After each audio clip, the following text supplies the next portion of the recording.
విజయవాడలో ముస్లిం సోదరులకు రంజాన్ శుభాకాంక్షలు తెలిపారు దేవినేని అవినాష్. 12వ డివిజన్ ఫరూక్ నగర్ మసీదు మరియు లిమ్రా కాలనీ మసీదు కమిటీల ఆధ్వర్యంలో ఏర్పాటు చేసిన ఈద్గా నమాజ్లో తూర్పు నియోజకవర్గ వైసీపీ ఎమ్మెల్యే అభ్యర్థి దేవినేని అవినాష్, పెనమలూరు అభ్యర్థి జోగి రమేష్ పాల్గొన్నారు.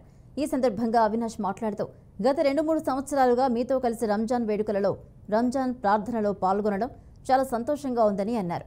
మసీదు అభివృద్ధికి పెండింగ్లో ఉన్న పనులు పూర్తయ్యేలా చూస్తామని హామీ ఇచ్చారు. అల్లా దయతో ముఖ్యమంత్రి జగన్మోహన్ రెడ్డి మళ్లీ అధికారంలోకి వస్తారని ధీమా వ్యక్తం చేశారు.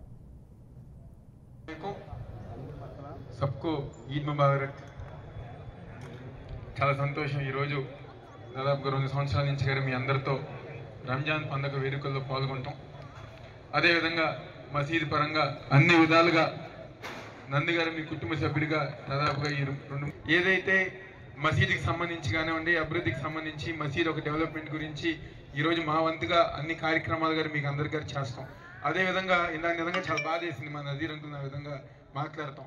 తప్పకుండా ఆయన ఏ విధంగా అయితే బాధపడ్డారో దానికి అనుగుణంగా వచ్చే సంవత్సరం మా మంత్రి గారు జోగి రమేష్ గారు కానివ్వండి, మేమందరం గారు కానివ్వండి, వచ్చే సంవత్సరం అల్లా ఒక దయ వల్ల, అల్లా ఒక దీవెలతో మనందరం కోరుకునే మళ్ళీ మన ప్రభుత్వం వచ్చిన తర్వాత మీ అందరికీ ఆ ఈద్గా అనేది ఏర్పాటు చేసి తప్పకుండా వచ్చే రంజాన్ అక్కడ జరుపుకునే విధంగా మీ అందరి గారు సహకరిస్తామని చెప్పని తప్పకుండా ఒక్కసారి ఆలోచించండి. మనకి ఎవరు బాగా చేస్తున్నారు, ఎవరు మనల్ని గుండె కట్టుకుని నావాలని చెప్పుకునే వాళ్ళందరినీ గారు మీరు దీవించండి, ఆస్వాదించండి.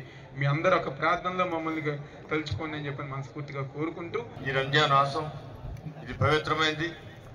ఇక్కడున్న అందరూ కూడా మరొకసారి శుభాకాంక్షలు తెలియజేస్తూ ఇందాక నజీర్ గారు చెప్పిన ఆవేదన నేను మాట్లాడటం కూడా జరిగింది.